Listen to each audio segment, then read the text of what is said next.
Good evening, ladies. I'm back here. Sorry, I don't have it in me to run back and forth today. So I just want to welcome you all again today. We are going to get ready to get started. Any announcements that we have are very, very basic, of course. VBS is here. That seems to be the only thing I have on my mind. So if you're interested in being a part of that, please see me today at some point before you leave, and I will make sure that we get you all connected. We are in for a treat. We have, as you know, this has been this series, which is wrapping up our next time we're going to meet. June 11th is our last time meeting for a little bit of time.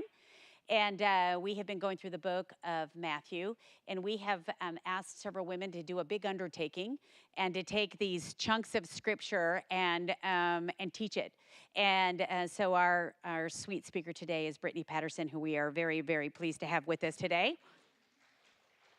And so I'm going to go ahead and ask her to make her way up, and we will get started. And then the next time we meet, June 11th, we will be doing a recap of the entire book. And then we will be doing the last couple of chapters. So I just want to encourage you to go ahead and spend your time in the next 2 weeks reading, and then we will be closing up the book of Matthew on June 11th. So Brittany, give me 1 sec. Okay.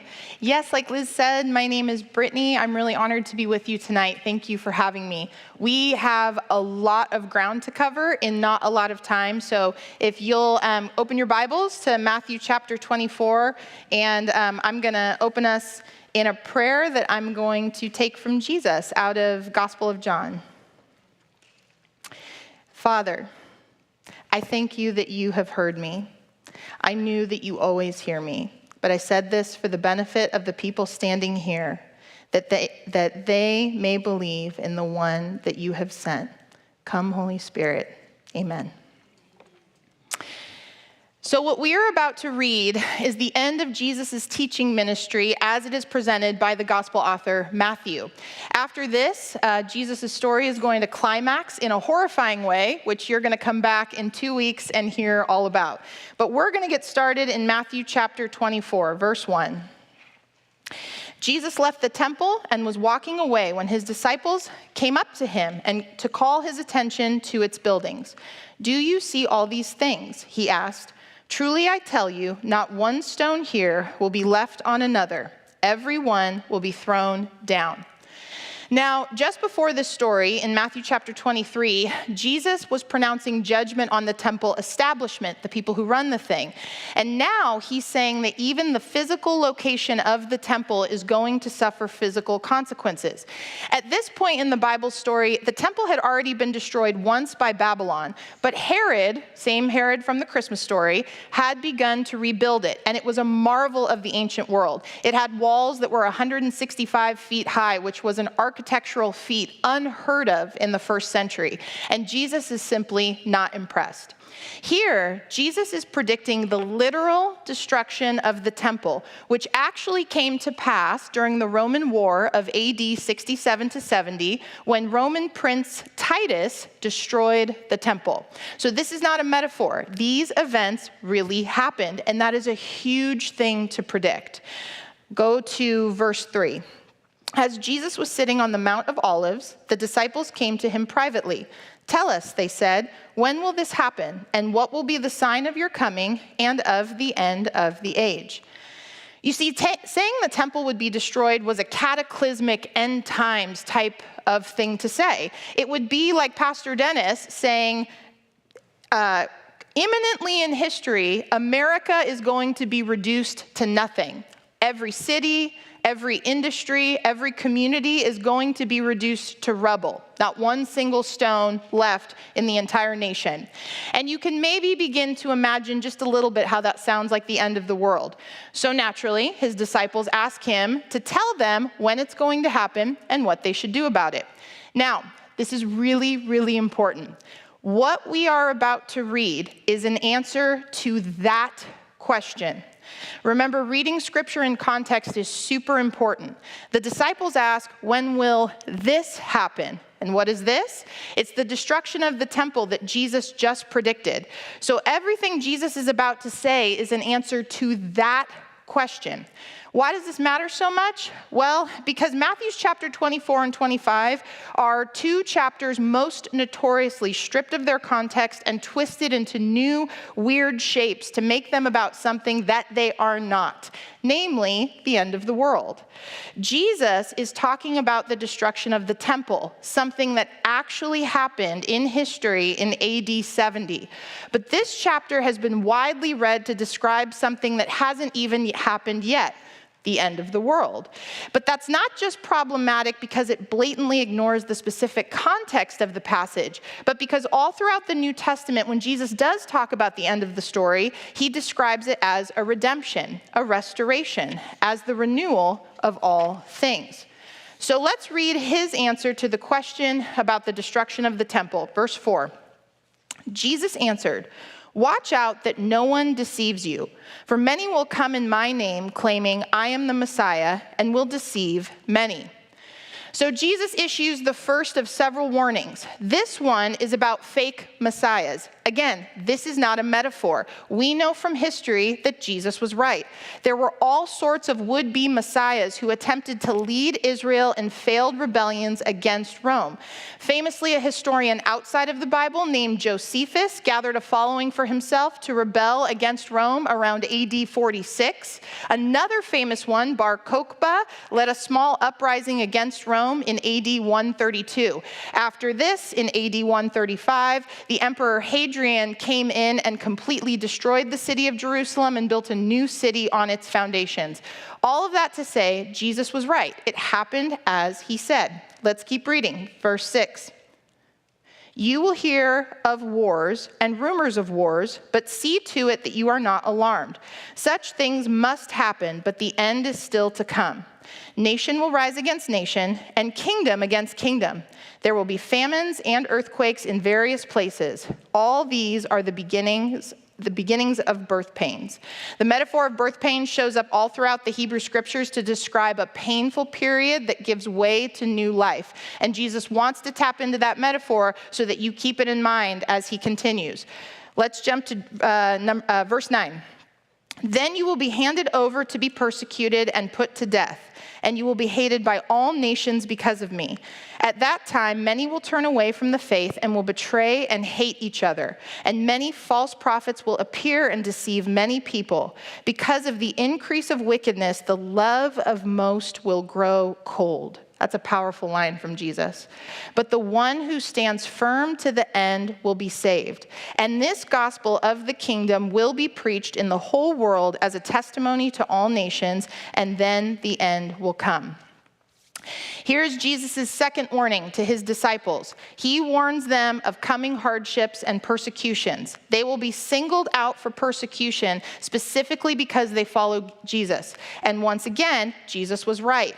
They were. Millions of Jesus' disciples were put to death across the following 3 centuries. They were hated by everybody. And this largely had to do with the early Christians' understanding and application of Jesus' teachings on nonviolence. This is a super important conversation we don't have time for today. In summary, early followers of Jesus refused to go to war for Rome or against Rome, and thus they were hated on both sides. So when Jesus says the one who stands firm to the end will be saved, he is not talking about the end times. He's talking about this specific dark period of violent persecution in a certain place and a certain time and amongst a certain group of people. But then things get weirder. Watch this. "So when you see standing in the holy place the abomination that causes desolation spoken of through the prophet Daniel," let the reader understand, "then let those who are in Judea flee to the mountains. Let no one on the housetop go down to take anything out of the house. Let no one in the field go back to get their cloak. How dreadful it will be in those days for pregnant women and nursing mothers. Pray that your flight will not take place in the winter or on the Sabbath, for then there will be great distress unequaled from the beginning of the world until now, and never to be equaled again." Woo. All right. This is not secret code. Jesus is really explicit, actually. The abomination that causes desolation is a quote from the prophet Daniel, which is a prophecy about a pagan king who invades Jerusalem and desecrated the temple by slaughtering pigs, an unclean animal in Jewish theology, on the altar. So what Jesus is saying is, remember that horrifying thing from Daniel? Well, something like that is going to happen again. About this point, scholars are not exactly sure what Jesus might have been referring to, even in hindsight, because several things that might qualify came to pass. One commentary I read said that many see the fulfillment of this prophecy in AD 70, when Roman Prince Titus went into the temple and sacrificed animals to the god Jupiter, but we aren't really sure. The point is, Jesus says to his disciples that whatever the thing that is like the thing in Daniel, you'll know and get out. There is a time to stay, a time to persevere, even a time to die for the way of Jesus. And then there is a time to run for your life. Don't even gather your things, just run for it. From a 21st century Westerner's point of view, the invasion of Jerusalem is hard to fathom because it is so far removed. But it was a time of horrifying, unspeakable atrocities, rampant slaughter, rape, and brutality against men, women, and children. Josephus documented that thousands were crucified during this time. Jesus is saying, listen, it's going to be so bad. Do not stay and fight. Do not die for your country. Even if you want to fight, God is not on your side. Don't be confused. This pronouncement of judgment isn't like you disobeyed, so God is going to make this awful thing happen to you. Rather, it's a pretty logical consequence if you follow the story.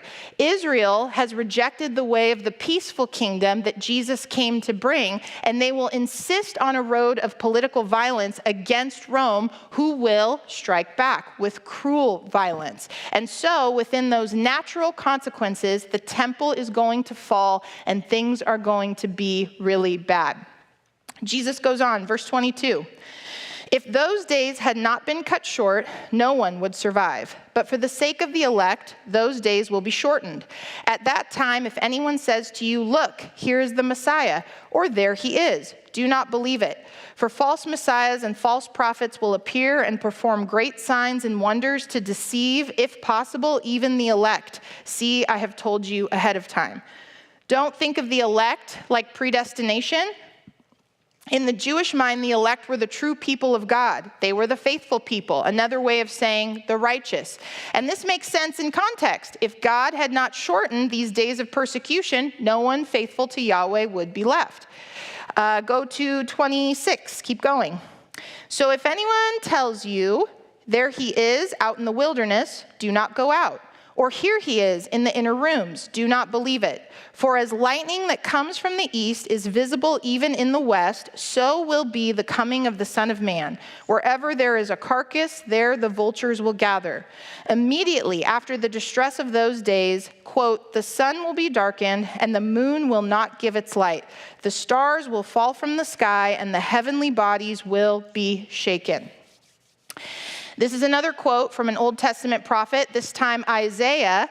Isaiah's writing in a genre of literature that is found heavily in Jewish literature, including the Bible, that's called apocalyptic. Apocalyptic literature is a kind that relies heavily on symbolic imagery to communicate God's perspective on events in history so that the reader would remember these things in light of how God says the story eventually ends.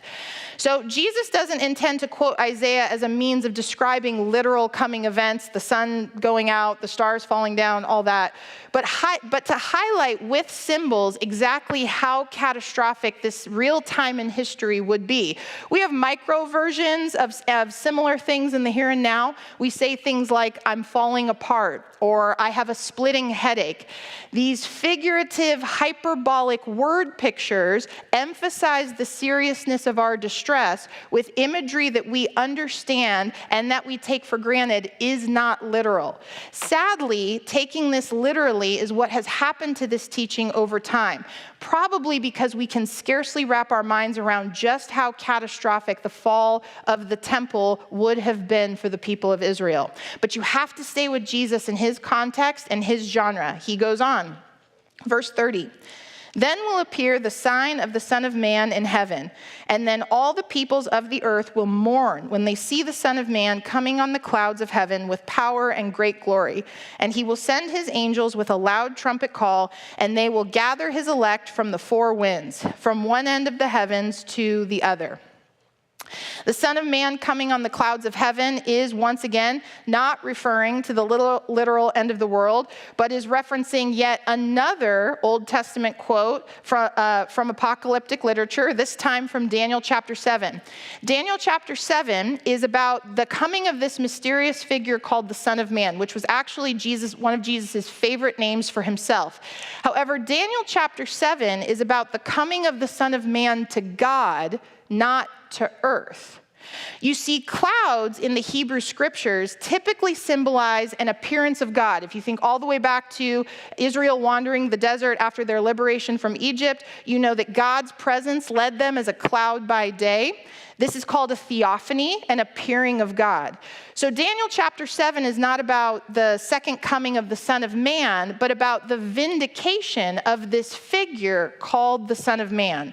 What Jesus is saying here is that when all this crazy temple destruction stuff comes true, he, Jesus, will again be proved to be who he claimed to be. He will be vindicated by God. So gathering the elect means that those who see Jesus for who he really is will come to faith and will follow him when they understand that this mysterious prophet and teacher is actually told the truth. Which makes sense. We're going to verse 32. Now learn this lesson from the fig tree. As soon as its twigs get tender and its leaves come out, you know that summer is near. Even so, when you see all these things, you know that it is near, right at the door. Truly I tell you, this generation will certainly not pass away until all these things have happened. Secret trick to deciphering what Jesus is referring to here, he explicitly says so. He tells his disciples, point blank, that this generation will not pass away before these things happen. He tells them, when you, disciples, see these things happen, no metaphors here, but rather that in a few decades from when he is saying this, they will see what he is telling them come to pass. Go to 35. Heaven and earth will pass away, but my words will never pass away. Now, heaven and earth in this context may have been a Jewish idiom for the temple. Remember, the temple is the place where God's actual presence dwelt on the earth, where heaven and earth touch. And Jesus is saying it's going to be gone. Again, this is all tracking with everything that he's talking about in context. Then he says, but my words will never pass away. And once again, Jesus was totally right. The temple has been destroyed, but here we are gathered together, reading, discussing, studying, and finding truth and life in the words of Jesus. All right, we're working on it. So the vast majority of scholarship is in agreement over the first half of this chapter, in that it speaks to events that have long come and gone. But more debate enters the picture when we get to verse 36, that starts off like this: but about that day. In Greek, but about is used to indicate that we are shifting gears and changing topics. That day is a stock Jewish term that refers to what the Bible calls the day of the Lord, which is a way of describing the climax of human history and the end of the story. In other words, and you actually already read it back in Matthew chapter 7, many will say to me on that day. Also in 1 Corinthians chapter 3, their work will be shown for what it is because the day with a capital D will bring it to light. Also in 2 Timothy chapter 4, now there is in store for me the crown of righteousness, which the Lord, the righteous judge, will award me on that day. It's all over the place. Lots of debate about the specifics of that day, but pretty much everyone agrees on at least 4 elements: the Messiah's appearing, the resurrection of the dead, the righteous to life and the wicked to destruction, judgment, where God sets the world to right by putting an end to injustice, evil, suffering, sin, and death forever, and the healing of the cosmos, the new heaven and the new earth. Now, that day could be a span of a literal 24-hour day, or it could be an extended period in history. Who knows? But what the heck does that day have to do with the destruction of the temple in AD 70? What Jesus is saying is that these kinds of things happen. I've heard it described like this: it happened, it happens, and it will happen, which is why the words of Jesus in the first century for telling the events of AD 70 still sound like he's describing our world climate right now. Why so many people take these texts and go hunt for prophecies, signs of the times, cling to conspiracies. So though Jesus wasn't describing the end of the world for the first stretch of chapter 24, he is saying that a coming time of calamity for them in that time and place won't be the final time of calamity. It will happen again. In fact, that day, the cataclysmic conclusion to the story, will be in many ways very similar, which is kind of obvious if you look closely at the way Jesus uses prophetic poetry to describe something from the past that is yet to happen in the future. Jesus, steeped in the writings of the Old Testament, has a metaphoric lens. He uses the fall of Babylon as a moment in history that will have to happen over and over again until the final ultimate fall. Liz, you can put up the first slide.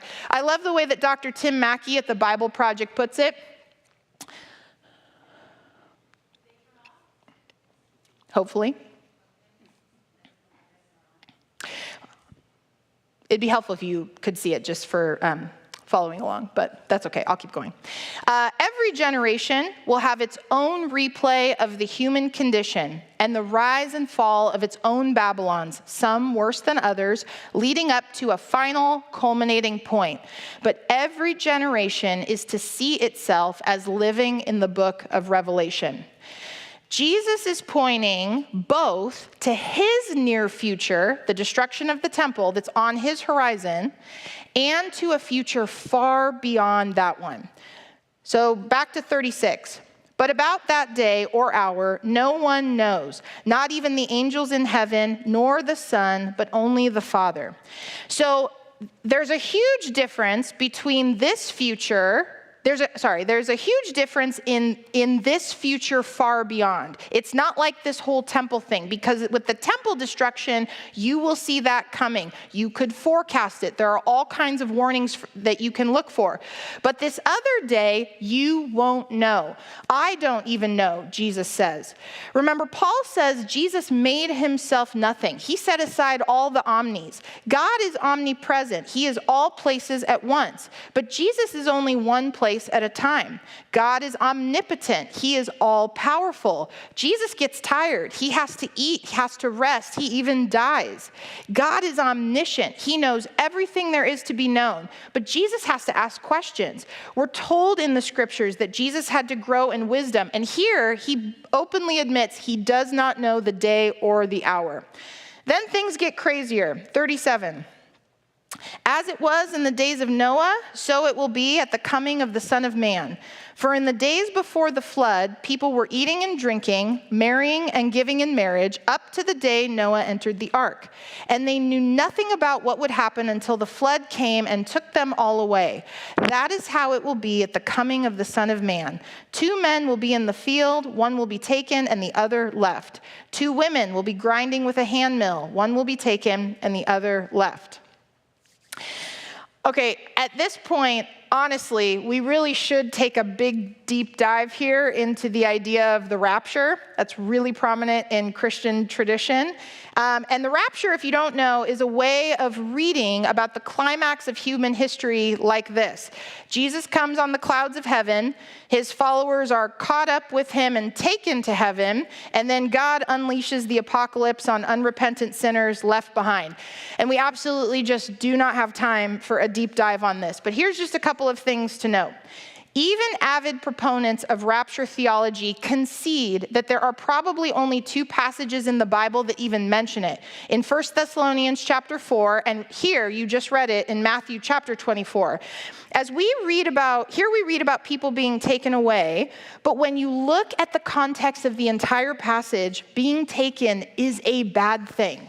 Look back at verse 38 and 39. They, people were eating and drinking and marrying, knew nothing about what would happen until the flood came and what? Took them all away.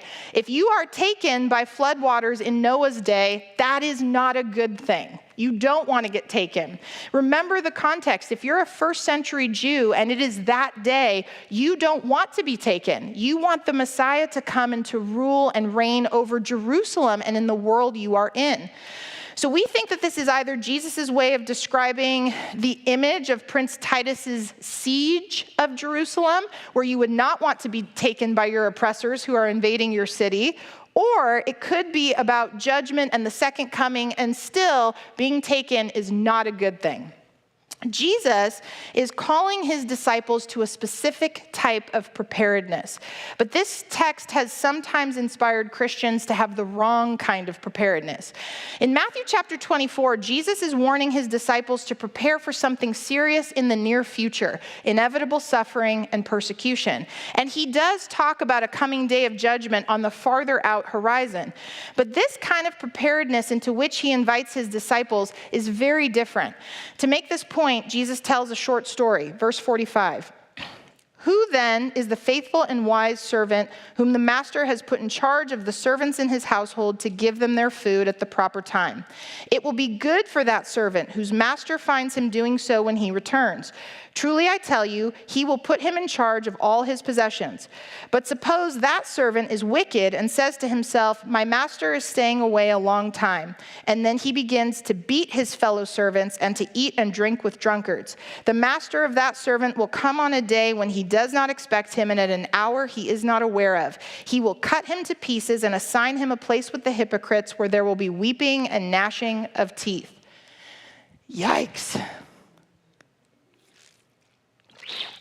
Jesus uses shocking, violent imagery of dismemberment to make his point.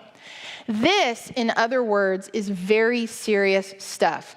You and I have limited periods in life before one of two things will happen. The first we can often foresee and will happen in our lifetime, and that is suffering and tragedy. The other inevitability is something that we can't possibly predict, nor are we supposed to try. It may or may not come in this lifetime, in this generation, or the next generation, but it is coming, and that is judgment and justice, or that day. So the question the reader is left asking from this chapter is, what are we supposed to do in the meantime? What are we to do so that the inevitability of suffering and judgment are also infused with meaning and purpose and even goodness? Well, the answer, to use Jesus' parable and imagery, is your job. Do your job. The parable is of a servant who has been left with a task. What is yours? Or alternatively, what is not your job? Do less of that. Are you wasting your time? Are you wasting your life? Do your assigned task well, as if there is no guaranteed future, as if you do not have all the time in the world because either great tragedy, great distress, or even that day could be on the immediate horizon. Who knows? Either way, you have responsibilities. Somehow, a certain wave of the Christian movement became so convinced that what you believe matters rather than what you do.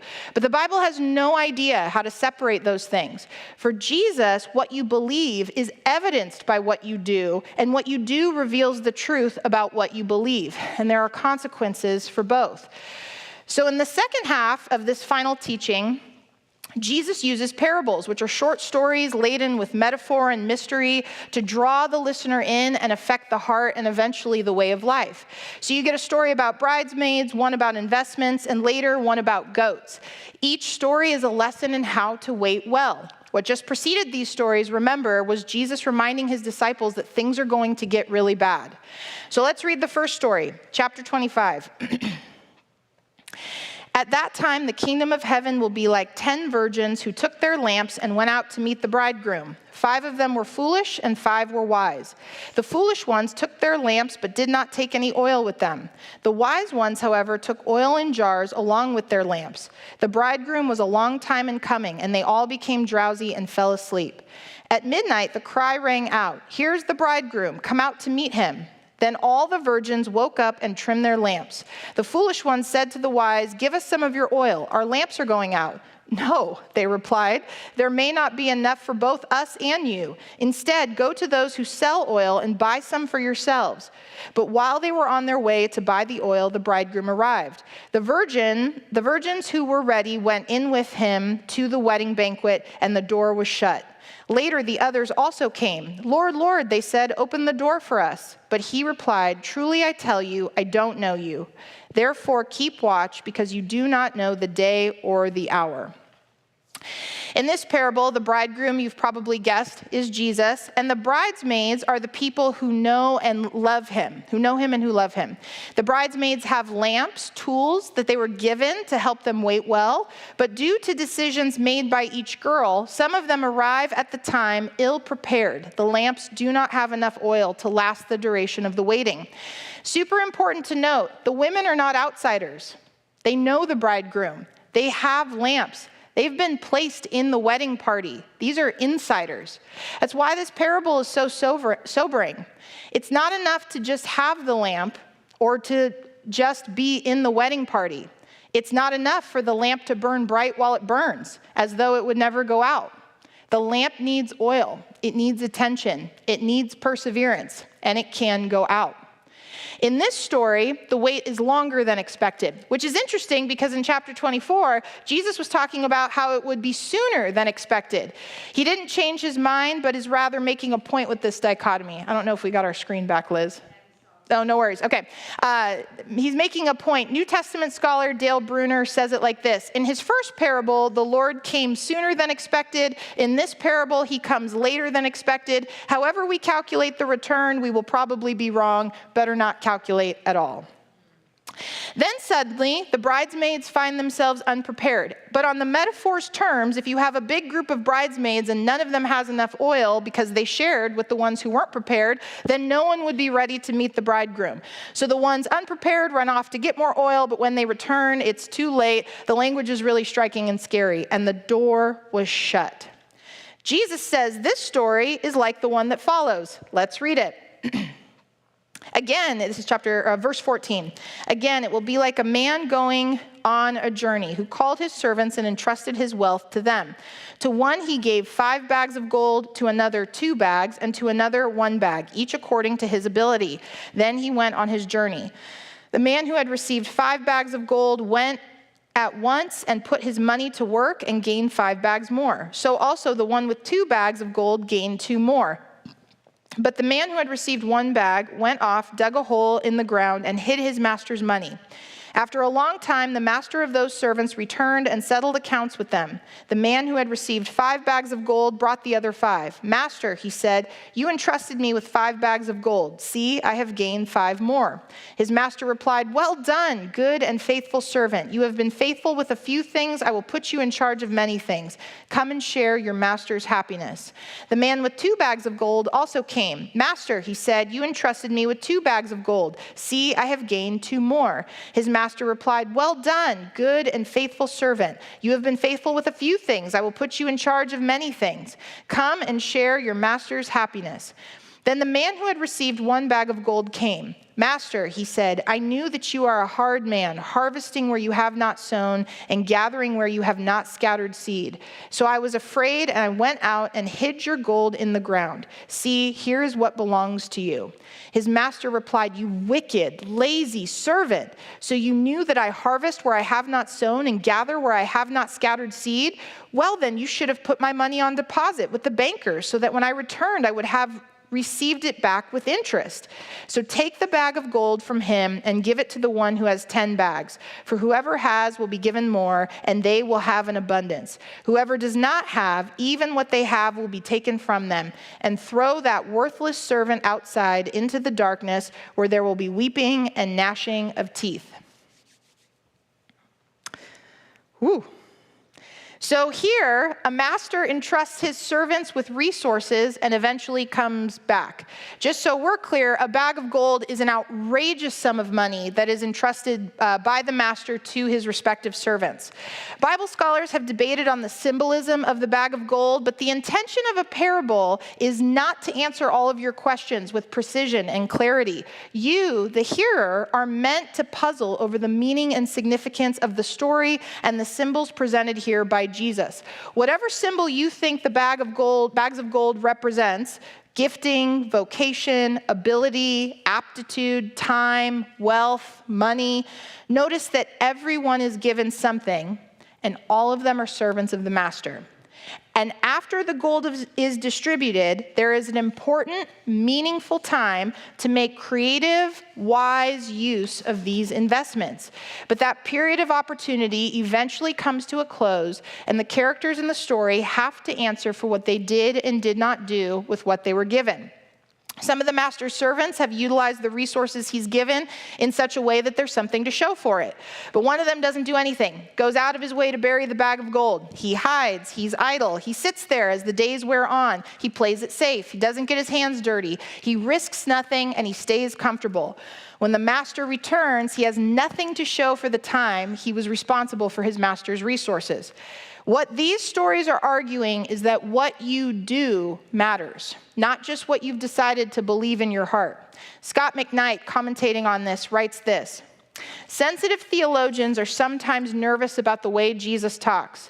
Sometimes we need to exercise a special caution, but we need to trust Jesus said what he wanted. No one is saved by works, of course, but everyone is judged by works, because works are the inevitable life of the one who surrenders to, trusts in, and follows Jesus.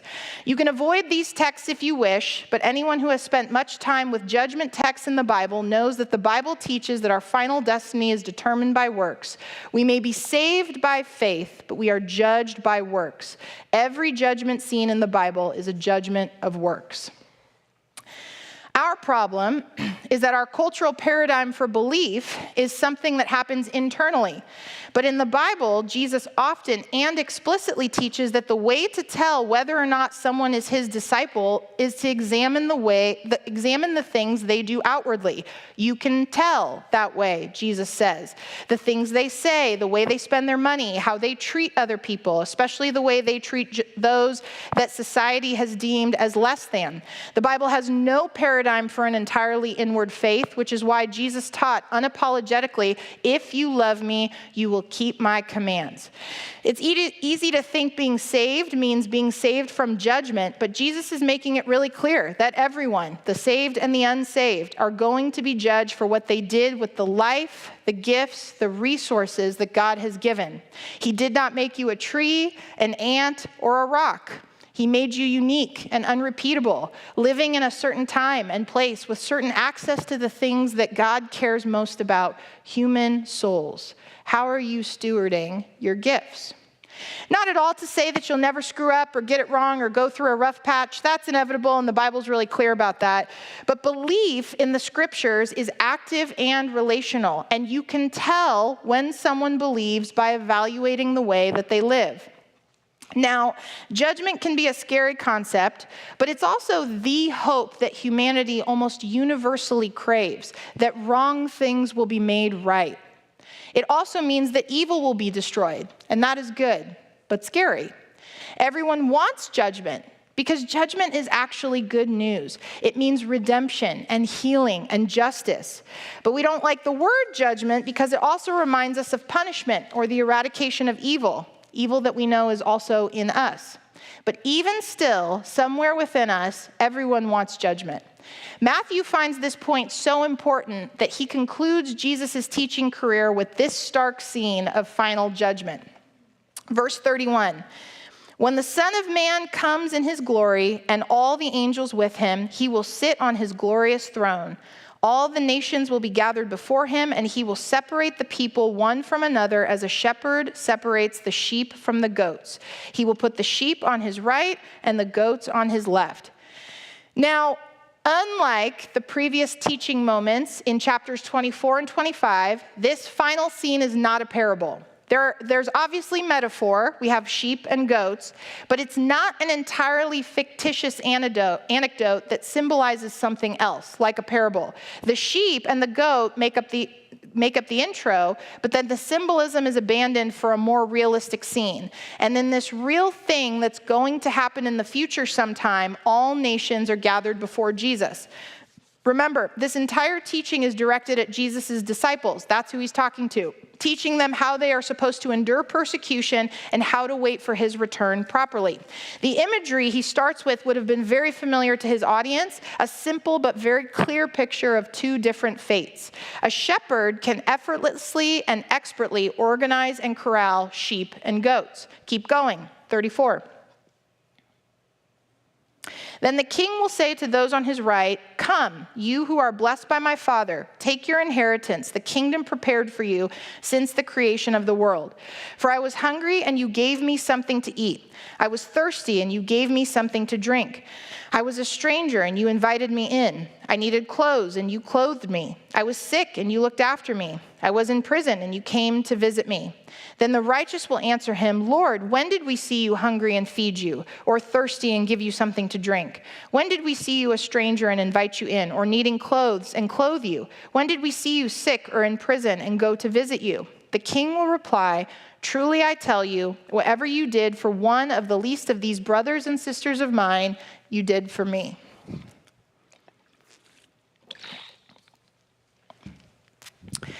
So in this scene, the righteous, the sheep, are confused. They have kept no stock of the good things they have done. And this is one of the core features of this text. Scholars actually think that Jesus is subverting other ancient teachings with a similar emphasis. For example, an ancient Egyptian funerary text from around 1550 BC writes, "I have given satisfaction to God by doing that in which he delights. I have given bread to the hungry, water to the thirsty, and clothed the naked." The narrator in this ancient Egyptian funerary text, who is dead, is celebrating his own works of righteousness. Note the similarities in the language. So Jesus, brilliant teacher that he is, was likely very familiar with many of these ancient texts. And he is recalling these ideas and then turning them on their heads with one stark difference. In Jesus' scene, the righteous aren't depicted as celebrating their own good works. They don't even realize they've done them. I doubt Jesus intends to portray his followers as dense. Rather, Jesus' portrait of the righteous at judgment is of men and women who have made a lifestyle of loving others. They're simply the kind of people who do this. This is contrasted to the next section, 41. Then he will say to those on his left, "Depart from me, you who are cursed, into the eternal fire prepared for the devil and his angels." That line, "you who are cursed," is difficult to translate. More literally, it can be translated, "you who have been being cursed." Do you hear that? There's a persistent quality to it, "you who have been being cursed." Jesus is not describing some kind of predestined fate or punishment, but rather he is describing a persistent way of life that insisted on its own obstinate refusal to love others and yield to the saving love of God. So a better translation might be, "you who insisted on being cursed." And on what grounds does he make this charge? The same as the other group. 42. "For I was hungry and you gave me nothing to eat. I was thirsty and you gave me nothing to drink. I was a stranger and you did not invite me in. I needed clothes and you did not clothe me. I was sick and in prison, and you did not look after me." They also will answer, "Lord, when did we see you hungry or thirsty or a stranger or needing clothes or sick or in prison and did not help you?" Again, notice, in the same way that the righteous take no inventory of their good works, the wicked are oblivious to their evil. And they rebut, "Well, when did we see you, Jesus? We would have helped you." And that may well be true. But for Jesus, there is no love of God that exists apart from active love for other people, especially those deemed insignificant by society. So he tells them, 45, he will reply, truly I tell you, whatever you did not do for one of the least of these, you did not do for me. As it was in the parable of the bags of gold, it's negligence that marks the wicked as condemned. Not this awful thing that you did, but this good thing that you did not do. It's a refusal to get involved with the messy, inconvenient, and sometimes costly needs of other people. 46, story ends. Then they will go away to eternal punishment and the righteous to eternal life. The story ends with the fate of these inward-focused, lazy, callous, cruel people will be like the fate of the evil one himself, the devil. There's a terrible tension in this idea of judgment. Being destroyed forever in a fire is a horrifying idea, but the eternal elimination of all forces of evil is what we all long for at a soul level. And that's why the overall story of Jesus does not end with this stark and sobering teaching that we're reading tonight. It actually concludes with what comes next. In the final 3 chapters of Matthew's biography of Jesus, Jesus himself will go to the cross and confront the horror of death and the grave to rescue an evil and broken humanity from the fire that consumes. And that is good news. All right, we made it. Everyone take a deep breath. So, how are you doing?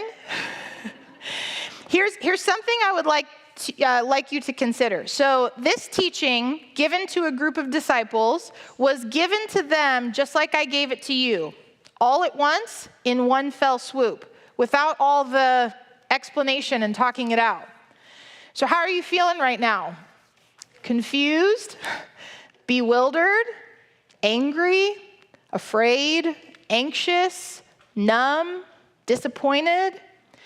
I would venture to guess that you are in good company with the group that sat at Jesus' feet that night hearing these words. That's one question I would like you to discuss at your table tonight. Here's a few closing thoughts. First of all, Jesus does not intend to panic you. I would actually argue that he is lovingly explaining to his disciples the way that life, both now and later, actually works. He wants to wake you up and bring you into life and life to the full. This teaching should kind of feel a bit like a glass of cold water getting thrown on our face. When we realize the truth about ourselves and about the future, we are free to be the people that God made us to be. Every second counts. So let's put down our phones and do the things that Jesus has asked us to do. Let's shake off spiritual laziness and do the hard work to be emotionally healthy and confront the difficult things of life. Let's live fully into our God-given roles to be the wives, the moms, the friends, or the neighbors that God has asked us to be. Let's find anything and everything set against us becoming those things and deal with them and put them to death in the name of Jesus. Now, not later. What is later? It may not come. Second, the work ahead might seem like a mile-high mountain in your life, the work of becoming. But start somewhere. Maybe it's finally taking a scary step to get healing, to go talk to someone, to confess something, to make an appointment with Pastor Dan in our care office. For a lot of us, breakthrough won't happen until we start there. Maybe it's making a really big change, or maybe it's just sharpening your focus right now. And we do all that not because a tyrant is making demands of us and threatens us with punishment. We do this because we love the Master and because he has in mind to do us good. He didn't have to give us this teaching. He has in mind to do us good. What will it take to care for the time we have in such a way that when he returns, you can look him in the eye and say, "My Lord, look and see, I have done my best." Finally, you can only become this kind of person, the one to whom Jesus says, "I was hungry and you gave me something to eat," if you actually live in the messy imperfection of real community with other people. Not just friends and get-togethers, but shared life and discipleship. Life together is something that's worth fighting for. What compels a person to take up a lifestyle of loving compassion for other people? the goodness of Jesus that is often experienced through life together with other people. Think of 1 John chapter 3. See what great love the Father has lavished on us, that we should be called children of God, and that is what we are. We are not coerced by threat of punishment, but we are compelled by the good master who has loved us so well and given us so much that we long to be where he is and go where he goes. And when we follow, he leads us into the life of love and to become the person we were always made and meant to be. For that reason, may we learn to follow him always and forever. Thank you.